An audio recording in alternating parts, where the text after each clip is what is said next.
Hi, welcome back to Brooksy's Bass Corner. Today I take you all the way back to June 2014 and an interview with legendary Yes bassman Chris Squire just prior to the release of their album Heaven and Earth. If you enjoy the video, please hit the subscribe button below, hit the notification bell and give us a thumbs up. Enjoy the video. Obviously you're on a break at the moment between the European slot and the American. Yeah, not much of one, but No? Would you have preferred a bit longer?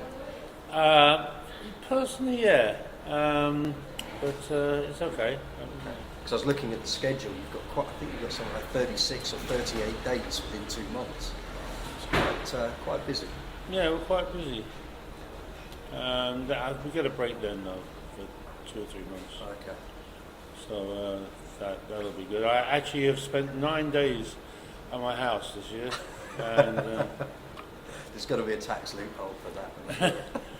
no, not really. I mean, I don't think there is. Okay. And as the European show's gone well, has it all sort of run quite smoothly? Because obviously new singer in place. Yeah. Well, John, as you know, has been with us for a couple of years now, and doing a great job, and the band's playing very well. So that makes it all a lot more pleasurable. And obviously you've got onto the and quite a few bands are doing this now, where you're playing albums in entirety. Yeah. It's been nice to do that and sort of go back and sort of uncover maybe a few gems that didn't get played normally in the set. Yeah, gems or not so shiny gems. Well, nothing a good polish can't say. Right. But I mean, do you find it sits quite well playing? Because normally a band set, you would play songs from various albums. You wouldn't sort of chronologically follow like a running order. Yeah, and normally at this point, because we got locked into this tour in the summer, they wanted us to do Fragile in its entirety, and then we have been doing Close to the Edge. We know that back to front in our sleep now. They still asked if we could do that, and of course I kept saying, well, we have a new album we need to promote. Yeah. But then on those summer tours where there's normally an opening act, then we only get a couple of hours, so you do 2 albums and that's an hour and a half gone, and there's half an hour left. So I'd like to personally do more of the new album and less of the Let's Remember the 70s, but on the other hand, I know people like it. That's what I want to hear. Yeah. Okay. On the way here, I had all my questions lined up, and I thought, what I would like to know, having watched things like Yes Years and Yes Speak and the various DVDs and interviews, it seemed back in the day, because of the limitations of technology, you were quite pioneering in the way you did things and sort of record sections and then splice the tape together. Right. If you had been able to do those albums with today's technology, do you think the process would have been quicker because you would have been able to cut and paste chunks and work quickly in that way? Or do you think as a band and the individuals you were, it would have just made the whole process longer because you had so many more options to That's a good question. I really don't know. I mean, the fact of the matter is you really just can't tell because we didn't have the technology then, and we had to needs must really, whatever necessity is the mother of invention and all kinds of other paraphrases. But so it's hard to say. Would it have been easier if we had that technology? Well, probably not, because we would probably then the whole musical adventure would have been further down the line anyway. Okay. So because of that technology, so as it became. But do you think as the individuals? I mean, you had to start somewhere. Of course. Yeah. Of course. But as the individuals you were, who could perhaps argue whether something was an F or an F sharp, do you think having all of, I mean, you go into something like Pro Tools or Logic, there's so many options that you can do with. You all would have been, oh well, I just want to try this and I want to try that. Yeah, well, in a way, the territory of too many options, in a way, can also be possibly a problem. Yeah. I mean, Jack Bruce kind of said the same about 6 months ago. He said, I kind of just want my band, they're recording. I don't want to get bogged down in the technology that allows me to do that. I just want to get on and do it. Yeah.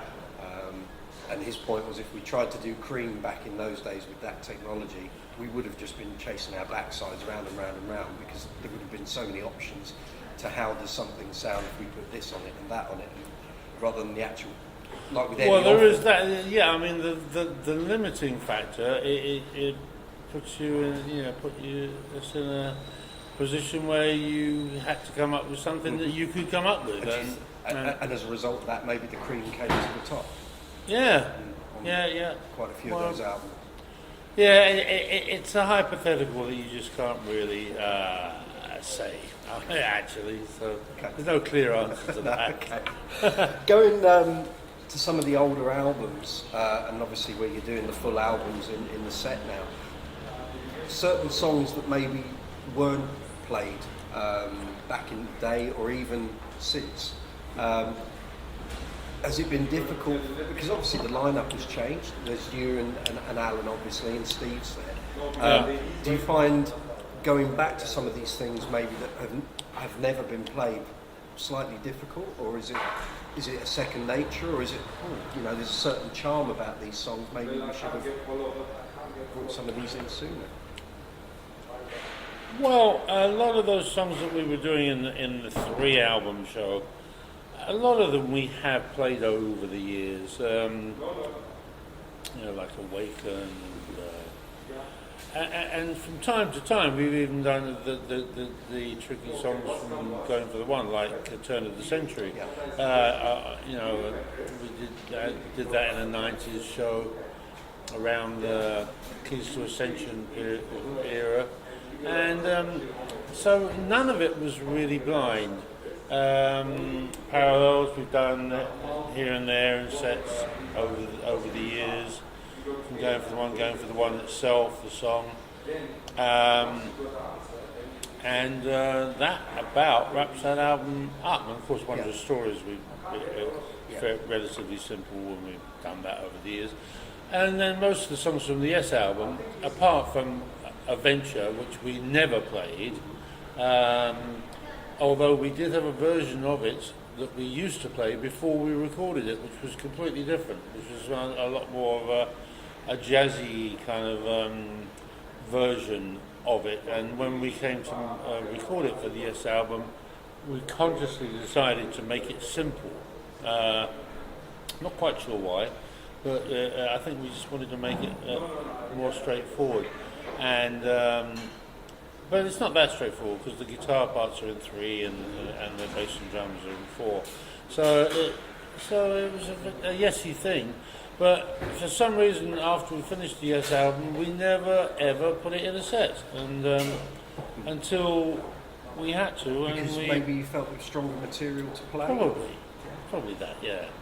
Yeah, but in actual fact, it turns out, that as we learned it and played it as part of the Yes album in its entirety, set that after a while it became kind of fun to play, and at the end we stretched it out a bit and made it into a bit of a keyboard, sort of semi-jazzy piano kind of piece that sort of became sort of fun to play, and after a while it was good. Okay.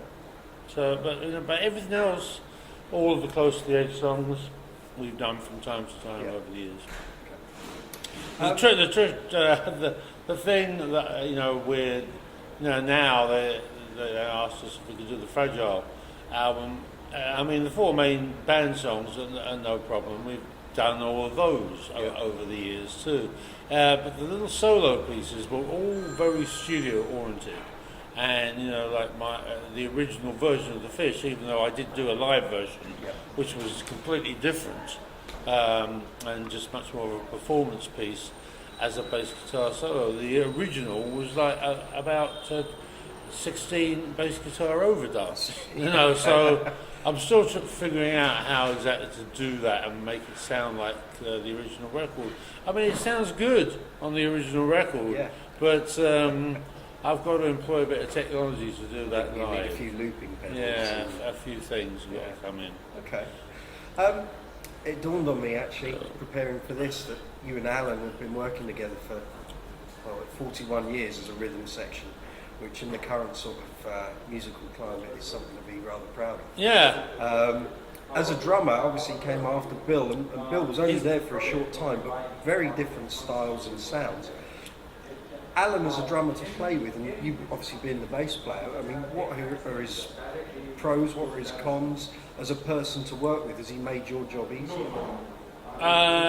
Well, the funny thing is that, in the early years with Bill, Bill very much was rooted in his jazz style and didn't really play like a rock drummer. Yeah. And so, we've developed that relationship, and with Eddie Offord too, where the bass held things down more, and Bill decorated the drums around that, and that was sort of was partly responsible for making Yes stand out as being a different sort of band. And of course, the bass guitar was mixed really loud, which I didn't mind, and probably made me actually famous just because I was loud. Apart from any technique I may or may not have had, but obviously volume always counts. Of course. Yeah. Well, it cuts through. It cuts through. Yeah, it cuts through. And actually, on a lot of your earlier albums, obviously, Bill's sort of snare technique, where he was hitting rims with it, and it was sort of quite high end. Yes. But the way you managed to make your Rickenbacker go stereo before they'd even done it, that worked to your advantage, Exactly. So, because I guess it just meant you could mix the two frequency spectrums how you wanted. Well, exactly. Trevor Horn and I were talking about this the other day, and he said, it's so interesting the way that the early Yes material developed, because of the fact that the bass was more playing the role of the drums, and the drum was playing, and not really the role of a bass, but the role of a percussionist in many ways.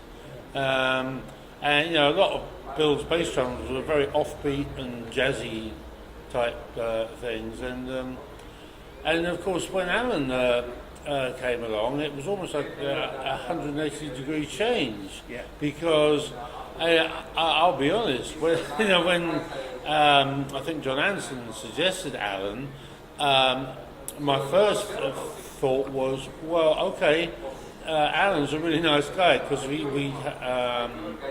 he'd been down the studio, we'd hung out, we smoked joints together, and we knew Alan really well. He and I had a friendly relationship. Yeah. But then when John suggested he come in, and when Bill left, I was a little bit apprehensive, because I said, John, he's quite a different drummer from Bill, and our music might have to change a lot. But Alan came in and worked hard at trying to reproduce the sort of Bruford approach. Sometimes it worked, sometimes it took a while to work, And of course, there was some sort of metamorphosis that went on. And so by the time we came to record Yes Songs, which was the first album that Alan was on, which was a live album, some of it worked, and Bill was also on the Yes Songs album as well, so they were both on it. And but it was definitely two different styles going on. But do you think, obviously now you can look back over such a long period of work with Alan, has he changed you not necessarily in your approach, but has he helped to define your sound from that point on at all? Well, no. Well, in a way, I have to say, and I've said it in many interviews, that I'm a very lucky person to be able to actually have had the one person to play with who played that way, and then the other person who played in a completely different way. So in a way, I benefited, and just from the knowledge of playing with a different musician, and also not only the drums, of course, all the guitar players and keyboard players that have been through Yes, I've learned from all of them. So in a way, having been there the whole time has been very educational for me. Do you feel like you're the conductor? I don't know. Or like the overseer, maybe? I don't know. It's hard to say. I mean, once again, I've been there the whole time by default, as opposed to design. It's a bit like I was there, and then Rick and John went off to do solo things, and then the next thing Steve Howe went off with Jeff Downs to do Asia, and it was just like, well, all right, well. Who's next on the bus? And by that point, of course, Alan, and I had established a good relationship, and so Alan and I have always been. I mean, people forget he has been there for 41 years. That was it. It was as well. I thought because Bill was on the first sort of the breakthrough albums, people always kind of put him in that pocket, almost like the Peter Gabriel with Genesis thing. Yeah. And forget everything that could sort of come after. But it was just, as a fan and someone who's sort of admired what you've done, and as a bass player, it's never come across that you're controlling of the band. It's like I was saying, it's like you're a conductor. It's like, well, who's next on the bus? And then some people get off and someone else gets on, but it never seems like it's my band and this is the way it's going to be. Well, no, exactly. I think I've been flexible with that, and of course, what I've always looked for with any incoming new member is that they're bringing something new to the package, to the whole concept of what Yes is. And quite a while back, it sort of became established that Yes could be this, or it could be that, or it could be something else. Depending on who the members were at the time, and of course what they brought to the table, and so once again, I think I've been fortunate in that I haven't been trapped in a band that's always done one thing. Leading on from that, and I remember it in Yes years, and I think it was Rick Wakeman might have said it. He always thought that there will be a Yes, even when you guys are long gone. There could still be a working, functional unit called Yes. And do you still think that? Yes. Because that was 23 years ago. When Rick said that? Yeah. Well, kudos to him for saying that, because I mean, in the last few years, I have actually been saying that. That there could be a Yes in 100 years or 200 years from now, a bit like a city symphony orchestra. Playing Yes music and apart from some modern medical miracle, I don't think I'll be in it. So, would it make you quite proud if Well, one would assume that it's possible that that new people will come in and that there'll still be a Yes, and it'd be nice to think that. And I'm surprised Rick had that foresight, honestly. But if he did, I think his opinion was kind of the same as yours, that it is like an orchestra and people come in and fill certain roles at certain times. Yeah. It's not a fixed, it's only us 4 or 5 members, it's actually a wide, it's almost like a football team. It's like a squad of people who've been in it and painted this part and... Yeah, well, of course, we've, even on our new album, we worked with Billy Sherwood. Again, and which surprised me because I thought it was a little tense between Steve and Billy, but apparently not, because I guess they've worked on some other projects of Billy's recently. I was going to ask you about the new album. It's I was listening to it very loudly on headphones for a couple of days. It's got all the Yes trademarks there, which are great to hear. It seems to me that it doesn't sound like a band that's under pressure. It sounds like ideas are coming to the table and you're all kind of doing your thing and it's gelling. It does have a relaxed feel about it. It doesn't have a tense, like, we've got to produce an album for the record company. It sounds like, so this is what we've got, let's work on this. Yeah, well, I agree with that. People have, a couple of interviews I've done so far, where people have voiced their opinions. The interviews, they've said, "Oh yeah, it's not a dark album. It seems like it's very light and hopeful and relaxed." It sounds quite positive. Yeah, and really, I suppose that those are the Yes ideals that, in effect, is coming across. It's good. It's been great having John come in, John Davison, because unlike Benoit, the last singer, John.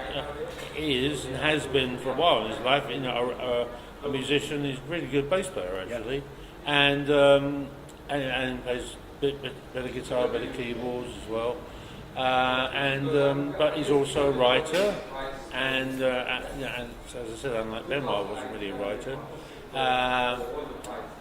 and a lyricist.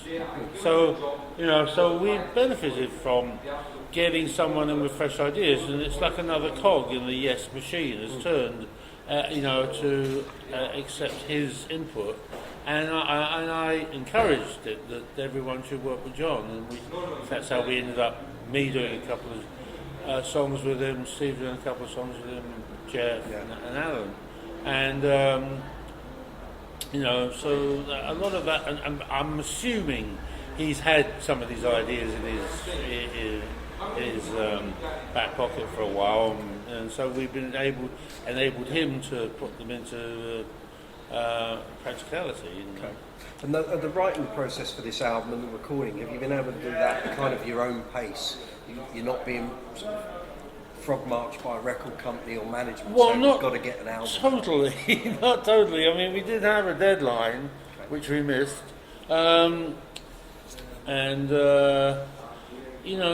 Normally, we started the writing process back in, towards the end of last year, when John came to my house and we started writing stuff. Then he came over to England and worked with Jeff and Steve, and I think even before me, he'd been up to Seattle and worked with Alan.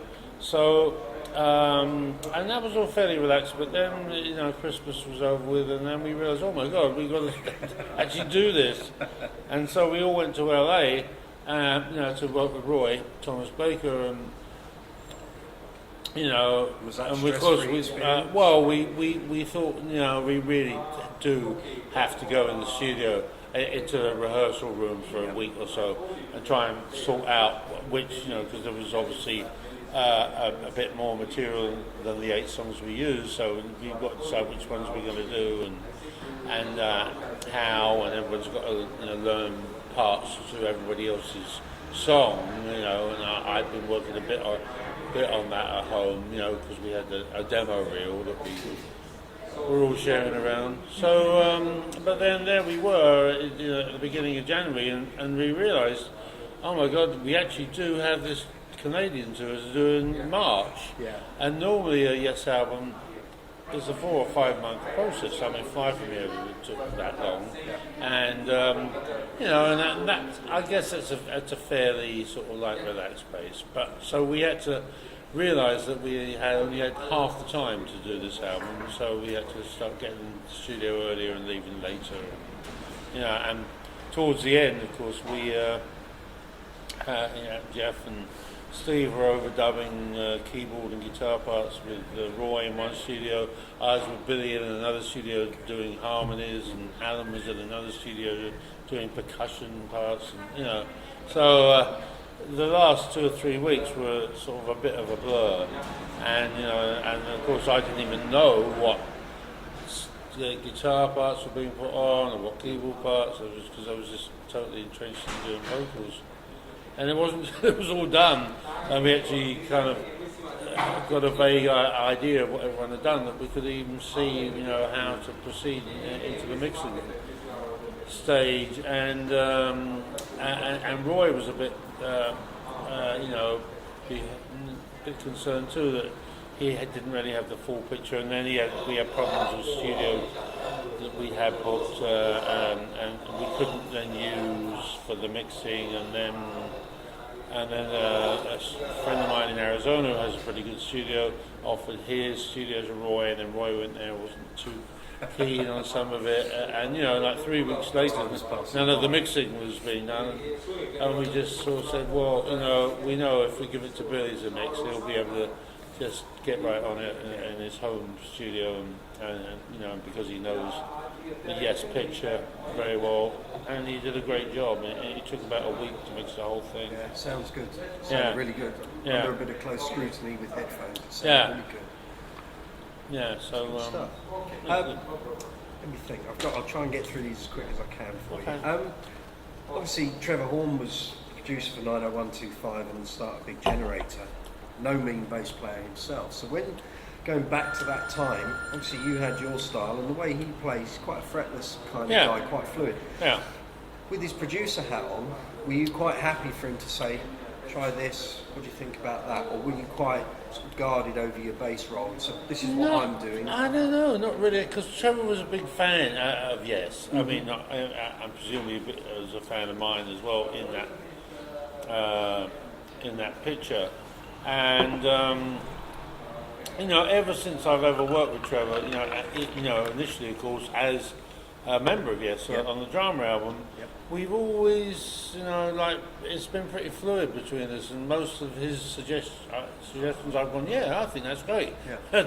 And so, the great thing about Trevor and I is that about, 98% of what he suggests in the studio I agree with, and 98% of what I say he agrees with. So it's like... complain about you can't complain about that, yeah.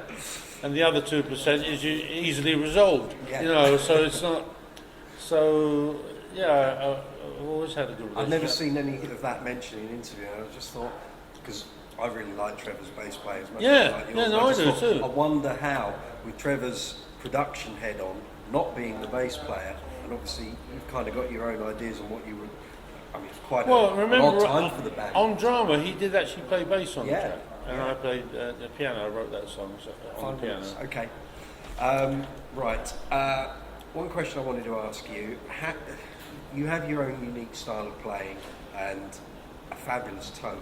Have you ever been asked to sit in with another band in any sort of situation and play the role of a regular bass player? I've jammed with the Foo Fighters. Good, that was coming on to my next question. Okay, and how did that sit with you? Because that's a slightly different, it's a different approach. Well, I've known Taylor for years because we both used to end up in the same bars in LA, I think, when I lived there. And, so we have a relationship. And, and he just said to me one day, I think after Jimmy and John Paul Jones played with them at a Wembley show, they were like, let's find other people from the 70s to jam with. And so he said, we're doing this charity gig in Vegas. You want to come and play at the Hard Rock? And I said, I said, but I guess we should just sort of do one of your songs. And Taylor said, we'll do, because he wrote some of the Foo's songs. He said, we do this one that I wrote, and he sent me the demo, and I sort of, did you play it in your style, or did you just kind of go... I don't know, I think a mix of both? I probably did, I probably put a few of my bits into it, and we ended up doing it, on stage at the Hard Rock in Vegas, and with a bit of roundabout on the end. Very nice. So, but I've never been a big jamming kind of guy, because, as a bass player, that's not really a good thing. Guitarists can go, I'm going to jam, your turn for solo, but it's a bit different if you're a bass player to go jam with someone. Are you quite flattered to be such a big influence on so many, not just bass players, but musicians anyway? I mean, does that sit easy with you? Are you quite I don't really think about it, but I mean, if people say that, obviously I'm proud of that fact, and obviously I'm glad I brought something to the musical table. Absolutely. Yeah. Absolutely. A question that I've heard about is kind of like a bit of an urban myth, and you can dispel it for me. Back in the 70s, you played at Kingston Uni on the same bill as Queen. You did? And I have heard a rumour on a few occasions, I've never heard it confirmed or dispelled. Was there ever a discussion to ask Roger Taylor to join the band? No, I know Roger really well. We've hung out quite a bit in later years, since Queen became successful. But Roger's name never came up. So, to be honest, there was one person I did have in mind for the time when Bill left was actually Ainsley Dunbar. Okay. And because I was familiar with him, I'd seen him at the Marquee a lot, and then I think he did end up playing with Frank Zappa, and so so Ainsley had more of that kind of something in the Bill Bruford bag of tricks in his playing, but so he would have been my choice at the time, but we gave it a go with Alan. But Roger, no, but I did play with Roger on a charity record for the Kurds or something when they had that. I did a cover of Smoke on the Water. Oh yes, yeah. About the early 90s. Yeah. Yeah, okay. Yeah. Okay, good. Well, that was fun. That one. That was good. Current amps. We get into the gear section. Are you still using your Marshalls and your Ampex and your SWR? Nothing's changed? Nothing has changed. No. I'm very happy with the way that stuff all works. It's amazing to me that my Marshall amp, which is basically made in the mid '60s, it still works. Yeah. And holds up on I'm tour? glad, my tech looks after it really well. And do you have backups for that particular amp? I have a backup, which I wouldn't like to use, because it doesn't sound like it. Exactly. I mean, it's good enough. But yeah, we always have a spare. And any new basses you've sort of latched onto? Last thing I saw you that was modern was the Lakeland stuff. But, Lakeland, I've got. I haven't really got much any new. Do you actually get time to even check stuff out? Well, no, I don't. You see, that's the problem. In many ways, I've always been invited to go to the NAMM show by Ampeg and do a signing, and of course, but I tend to just go there, do the signing, and leave, because, a few years before that, I actually went there to, I think I'll go and see what's available, and it got to a certain point where people were going, well, go on, you can have one of my basses, take it away. And I said to them, honestly, if you're looking for an opinion, I don't know if I have the time to try, because there was about 50 people who wanted to give me a bass, and I thought, I can't, be unfair to you guys. I won't have the time to actually beta test it for you. And is the triple neck bass still? Triple neck is still what works well. Yeah, it's only used for Awaken. Yeah. And I've just been using that, and still heavy. So I haven't. Oh, what did I have? You know what I did have that I played on as a new bass. I played on the Squacket album with Steve Hackett was a Yamaha that I got. It's got the blue, red, and yellow lights on it. The LEDs. Yeah. Okay. And it was actually a really good bass for me. I used it on a couple of tracks on the Squacket album. But otherwise, just apart from tried that, and tested. I've got enough. Yeah. They all work. Thank you. I think we're done. Sharon. Thank you very much. That was a pleasure.